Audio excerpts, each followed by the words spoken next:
Hey guys, the last video with Mr. Henneberry is all about hot traffic content. I hope you enjoy. All right, welcome back. Let's dive in and talk about content that converts and ascends. Remember, we're making this left turn on the customer journey. We've talked about cold traffic content that gets people engaged and gets them to subscribe. So, ungated content that gets them engaged, subscription content, that gated content that we ask for people to give us their contact information to get. Now we're on to conversion and ascension, where we're going to sell products, sell more complex or more high ticket products and services. And the goal here has changed, right? It's not designed to just educate and inform and indoctrinate people to us as the ungated and gated content was. This is really designed to help the prospect make that informed buying decision, right? So it's a different type of content.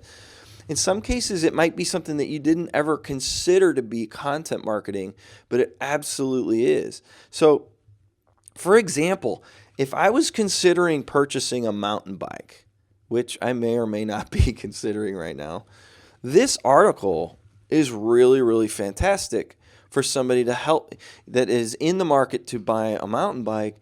They're looking at this saying like, yes, like I want to read that, right? I want to learn as much as I can so I can make the right decision, about buying this mountain bike.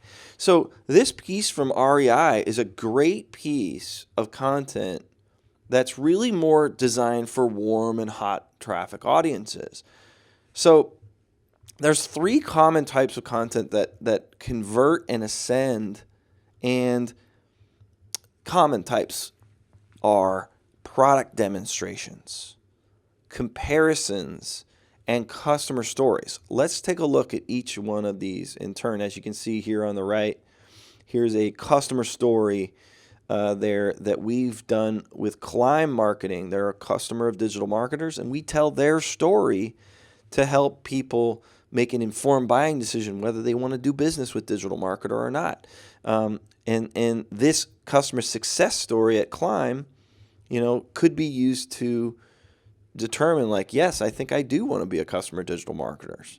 So we're going to talk about live demonstrations. So you can do things live, like let me show you my software, let me show you my service, let me show you my product and demonstrate that product. So demos are really, really powerful parts, deep funnel, sort of deep in the customer value journey types of content. If you're not demoing your product in some way, in somewhere, you're missing a major piece of content that you could be driving traffic to, driving warm and hot traffic audiences to. So Molly will be talking to you about how do you decide who's a warm and a hot and a cold audience. And when you know you have a warm or a hot audience, a demo is a really, really great place to drive, a piece of content to drive warm and hot traffic audiences to. So you can do it live, or you can just do it, like put it on YouTube, right? Like if you have especially a physical product that you could demonstrate, you can see this espresso machine demonstrated right there on YouTube. And it can help me, again, remember the goal.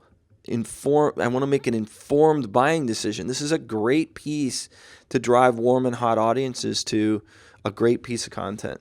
So create pages that position you well against competitors. Right? So the second type of content that I really recommend for warm and hot audiences are comparisons. Remember, these people are deeper in the buying cycle.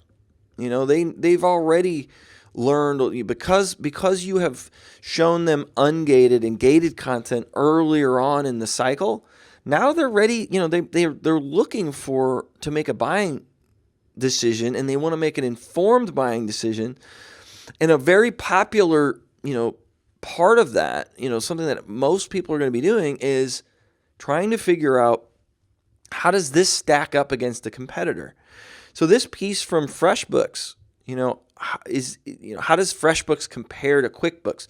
Really, really great piece to drive traffic to when they're warm or hot. So if you don't have comparison pieces against your most common competitors, and let Google tell you who those competitors are, right? So this is a company called Close.io, and I just went into Google and typed in Close.io, which is a competitor to all of these people: Salesforce, Pipedrive, HubSpot, Base CRM, and you can see that Google is telling me what are people typing in that they want to know a comparison to. And if I'm Close.io, I need to build a page that shows a comparison between Salesforce, between Pipedrive, between HubSpot, between Base CRM, and between Relate IQ, because you can see clearly that people are interested in the difference, and they are, deep in the buying cycle, deep in the customer journey. And so this is a great piece. These are great pieces to drive traffic to. So let Google tell you who those competitors are. Tell your customer's story, right? So you can see we've been spending a lot of time and energy here at Digital Marketer and our content team creating customer success stories, right? We've had so many great customer stories that we can tell. And so we've been shooting those. We've been turning them into videos. You can see Kim Holmes here. You can see Graham English here telling their story of, what it's been like to go from here, the before to the after state, working with Digital Marketer. Salesforce does the same thing. They tell it a lot of times in text, but they do a lot of video as well. You can see here, this is American Red Cross helps people move faster with Salesforce. This is great content to drive people to when they are warm and hot audiences. You don't want to drive cold audiences to this page because they don't even know who you are. Like, it's the wrong sequence. But when somebody is familiar with your brand and they have been on your site and you're retargeting them, this is a great piece to run people to. It's just directly into a customer story. So the big thing about a customer story is to remember that you are Yoda and you're not Luke. Okay, you are Mr. Miyagi, you're not Daniel-san. You're Glenda, not Dorothy. And so what do I mean by that? So there's this thing called the hero's journey. And if you're going to put together a customer success story, I suggest that you use what's called the hero's journey. Some people call it the monomyth. And it's the story of it's a very, very popular type of story that is used in a lot of movies you've seen, like Star Wars and Karate Kid and Wizard of Oz. So when you put together a customer success story, what you want to do is make the customer the hero in the story and position your business as the Yoda character or the Mr. Miyagi character. So the helper or the mentor in the story is you. The hero, the focus of the story is the customer. So what you want to set the story up, how you want to set the story up is that you have this person that has this problem, right? Which is really how every movie starts, right? And certainly any movie that uses the hero's journey as its story arc, the hero has a problem and they are cast sort of out onto an adventure to try to solve that problem. And along the way, they're going to run into mentors and helpers like Yoda and Obi-Wan Kenobi, or like Mr. Miyagi, or like Glenda, or like the Wizard of Oz or the Tin Man or whatever it is, right? They're going to run into these people that help them move through and solve this problem.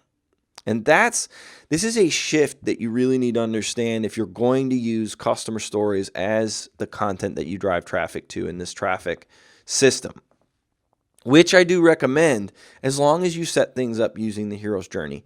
So go and watch really great companies that create customer stories. Pay attention to the next, set of movies you watch, because chances are you're going to see a hero's journey unfold. And remember that it's not, when you set up your customer story for your marketing, to feature the customer as the hero and then bring your company in as the person that helped them move through that and solve that problem. So what have we talked about? We've talked about content that engages and gets people to subscribe. So ungated and gated content. And we've talked about content that gets people to convert and ascend. And they're really very different types of content. The ungated and gated content is really designed to indoctrinate. It's designed to educate, move people past some barriers. But once you get around, you make that critical left turn in the customer value journey, it's time to start shifting the content that you're driving traffic to content that helps people make an informed buying decision. Things like demos and comparisons to your competitors and customer success stories.